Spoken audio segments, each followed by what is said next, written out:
Hello and welcome to PRL, the podcast on religious leadership, brought to you by the Academy of Religious Leadership, which exists to enhance religious leadership education, to convene a scholarly roundtable of leadership educators and professional practitioners for the purpose of faculty development and community, and to foster and disseminate leadership education and research.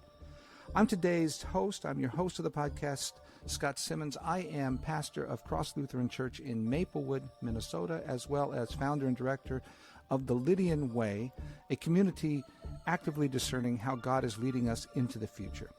I'd like to invite you and bring in our panel today, which will be led by Dr. Alicia Granholm. Alicia, tell us a little bit about yourself. Thank you, Scott. I'm Dr. Alicia Granholm, a leadership consultant and soon to be director of communities and consulting at Luther Seminary. I specialize in leadership consulting and faithful innovation.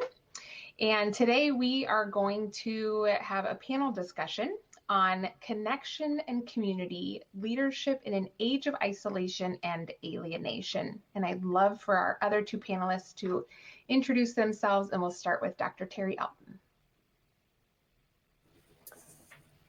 I'm Dr. Terry Elton, professor of leadership at Luther Seminary, and have been a part of ARL since its early days. So I'm excited to be a part of this conversation and for this new adventure that we're doing as part of ARL. Hi, everyone. I'm Reverend Dr. Christina Lizardi-Hajbi. I'm the Assistant Professor of Leadership and Formation at Iliff School of Theology in Denver, Colorado. And I'm also the Director of the Office of Professional Formation, which oversees all of the contextual education. I'm really excited to be here today and to engage in this important conversation. Thank you all so much. Well, let's get started. And the first question that I would love for us to talk about today is, how has religious leadership in an age of alienation and isolation changed in the past 5 years? And what do you predict might happen in the next 3 to 5 years? I'll jump in and get us started. It's hard to think of this time without thinking of COVID. And without thinking of the social upheaval. I live in Minneapolis and St. Paul, Minnesota, and so George Floyd is in my backyard. And I think of the changes of those two events in Christian communities and religious leadership in my community, but also within my denomination. I'm an ELCA Lutheran. And those things together, I think, have done a couple things. I think one is the places that had tools to bring people together and talk across difference excelled, and those that didn't really struggled. And so I think of mental health issues. I think of really difference around political divide. I think of we are often known as the widest denomination. And so we have really struggled while we've had a commitment to being anti-racist. We haven't lived it out. So I think, for example, those kinds of things have really put strains on this time. So I think two things that I will say, and then I'll hand it over to somebody else. One is I think it revealed the thinness of our actual community, the ways we've woven relationships together. I think we have made all kinds of assumptions about people and their own ability to create community, and congregations or faith communities or ministries' ability to do that. And I think that has been revealed. It's very fragile. And I think what we've learned is there's some new tools that most of us need to learn if we're going to actually weave together really healthy, life-giving communities. And I'll stop with that and hand it over to somebody else. Terry, I really appreciate what you have said in terms of these large-scale changes that have taken place over the last 5 years. I think more broadly, if we think about the trajectory of our modern history, these two events come on the tail of years of increased isolation and alienation. The United States, in particular, is now a majority single nation. And when we think about community and the role, especially of congregations in cultivating community, which historically has been centered around the notion of family and often what we know as nuclear families, I think this presents incredible challenges for how we provide and help shape community for this majority single nation. I think at the same time, we have witnessed increasing connections as a result of the internet and um, social media in particular. However, this age of information that we're now living in has led to this sense of disconnection as well. So the more information we have, I think sometimes the more we think that we don't need these other things, which now in COVID and with all of the racial unrest, we're starting to recognize again, information does not supplant relationship and community and connection. And I want to put those together, and I'd love, Scott, for you to talk about this a little bit. The interesting thing is, I think the way forward, or one of the things we've learned is community isn't all in person versus online, or vice versa. Just being connected online doesn't make community. And so I think this time has shown us both how to mobilize community around injustice, and which has brought people together in really significant ways that are making a difference in the world. But also it has to be thoughtful, and it has to be strategic in the sense of how do we shape the space? What kind of questions do we ask? Where are people's hurts and where are their questions, and how do we join that? And Scott, I'd love for you to talk about, like, what's it like on the ground? Yeah. I think one of the things we're seeing, and I've been thinking about this a lot lately, is what Diane Butler Bass calls or recently wrote about as the great spiritual resignation. And we're seeing it in religious leaders in the parish, but we're also seeing it within the community. People are not quite sure whether or when they should come back. They're not quite sure if the church is going to give them the support that they desire. And I'm not saying the support they want or the support they need, but what they desire. And it's how do we create on the ground, in the parish, in the pews, and in those relationships that exist outside of that one time we get together religiously, so to speak, in worship on Sundays. How do we create those holding environments where community can continue to happen? In my particular new call at this one specific small church in Maplewood, one of the things that has been a community builder and has kept this community together is an outreach that we have to a local middle school, a food-related outreach. This local middle school is one of the most diverse, if not the most diverse in the state. There's incredible need. And this congregation over time has discerned that the need was there and that they were gifted and called to participate in God's activity of feeding and supporting these families. What that has done for the community itself is the leaders have maintained, the people involved, the volunteers, the leaders have maintained this close connection. They built a connection with the teachers and even some of the students who come and help serve at this school, but also a shared sense of meaning, a shared sense of mission for the future. And for me, I wonder, and this gets to my part of the reason I'm at the ARL as a practitioner, is what does it mean for communities to be able to shift from a this is what we've always done mindset to a what is God doing, and how are we called and empowered and gifted to step into that and to be those hands and feet. How do we see our call? How do we discern our call? And I don't know if that answers your question exactly, Terry, but I think there's relationship at this time is so fraught and so difficult. The more we can do to create those holding environments, whether it's online, whether it's in person, whether it's hybrid, I think that is where I'm wrestling with right now as a pastoral leader.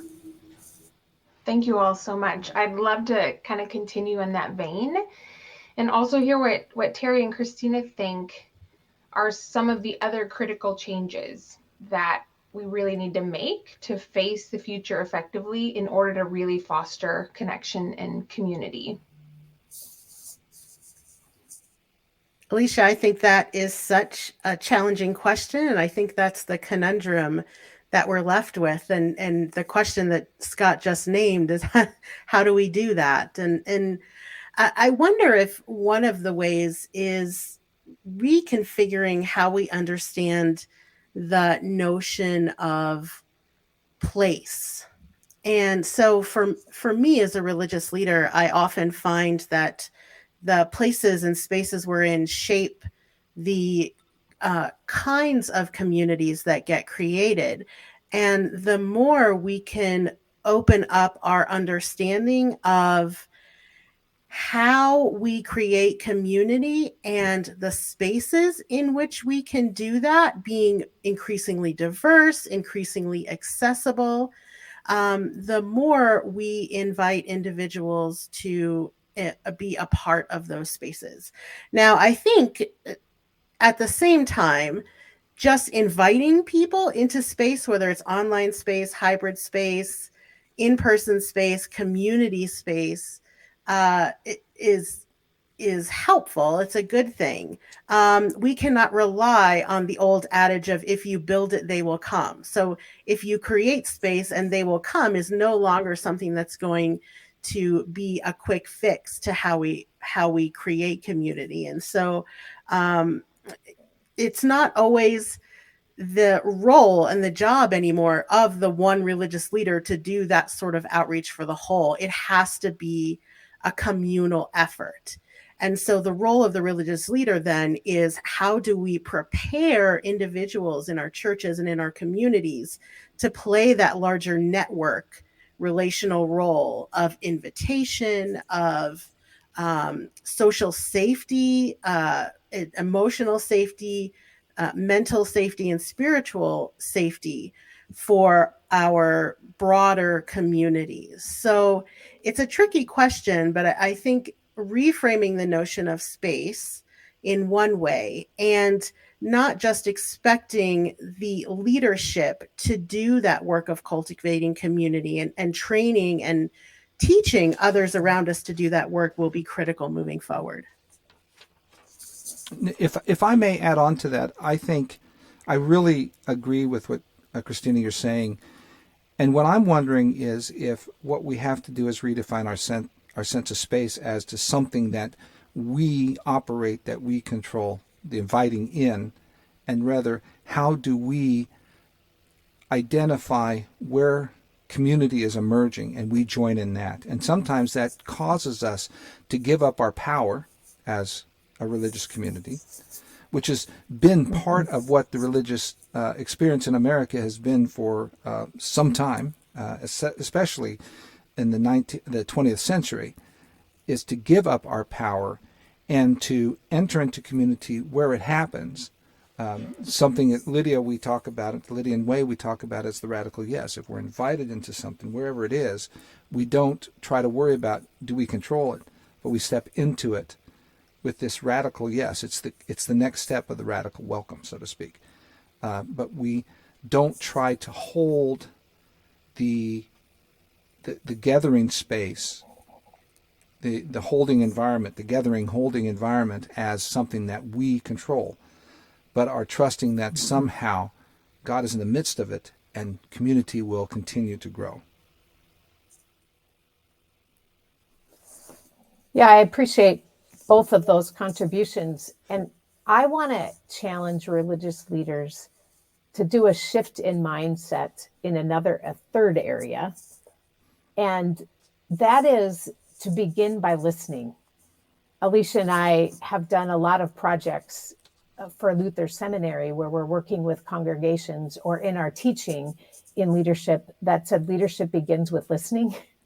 It's not only listening to God, which is something I'm hearing you both talk about, but it's also listening to the neighbor or listening to the folks in our midst. Scott Kermode says, what are the longings and losses? That's one of the ways that we've framed the question. But I think, what are the meaning questions that people have? And I think for so long in my tradition, we have come at our preaching, our teaching, our gathering around, we got to give them the right theology. And so we start as the experts, or we start with a particular way rather than listening to what is coming up and bubbling up within the questions of the people of which we're engaging. And I think if we leaned into the questions or created the space, to use what both of you are talking about, to wrestle with those questions and to hold them and not jump to answers so quickly, because a lot of them are complex, right? But gathered together and journeyed together, I think there would be a different posture. It would change the work that we do, and it would change the way we engage each other.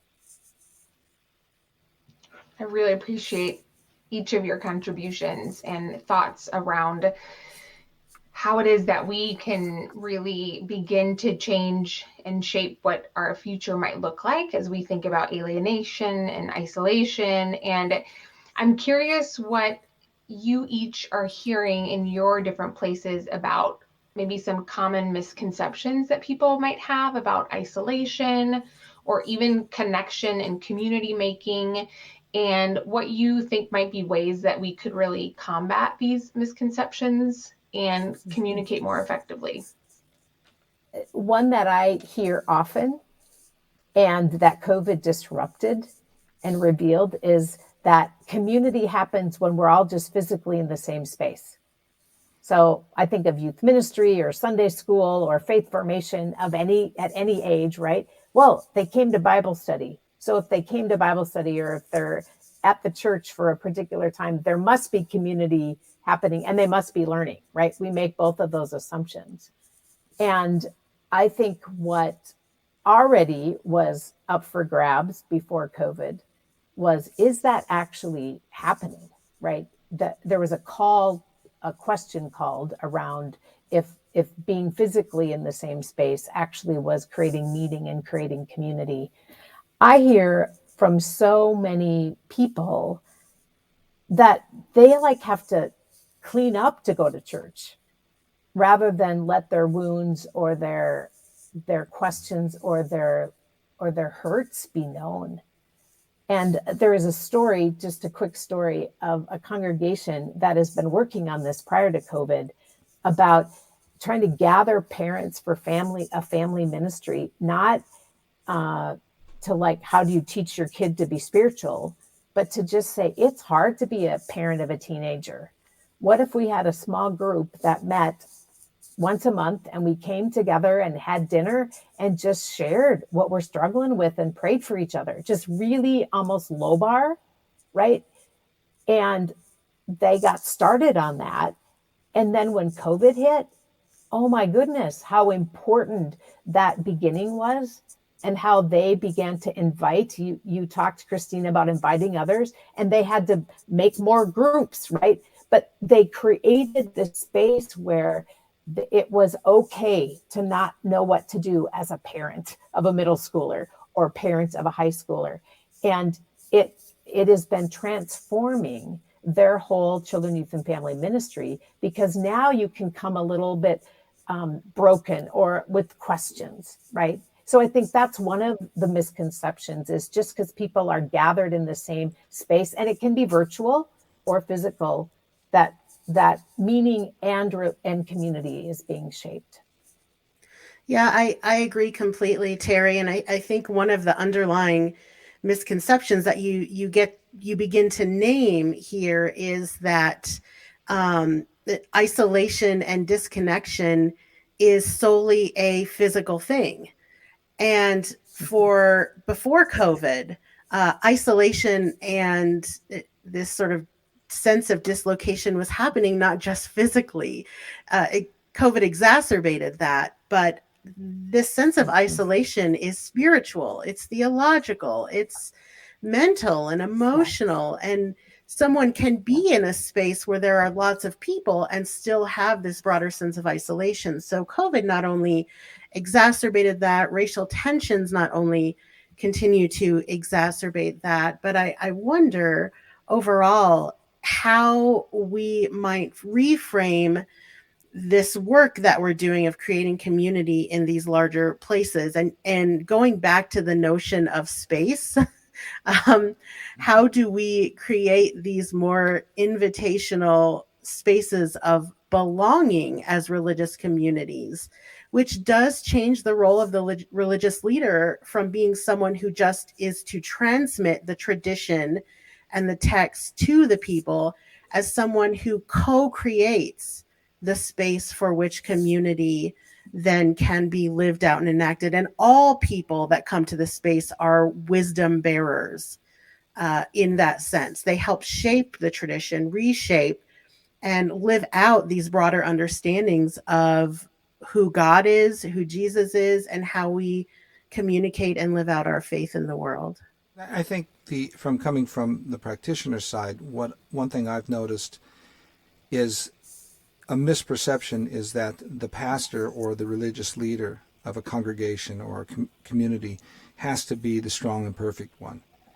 And I think we're seeing this I can't tell you the number of people I've sadly seen walk away from the ministry, from pastoral leadership or leadership, other religious leadership, just because they just can't take it anymore. And I think as seminaries and as adjudicatories, synods and dioceses and others, who part of our reason is to care for the religious leader is to help us figure out how we make those connections, those supporting connections. What are the practices? And I'm interested in practice, especially religious practice, as even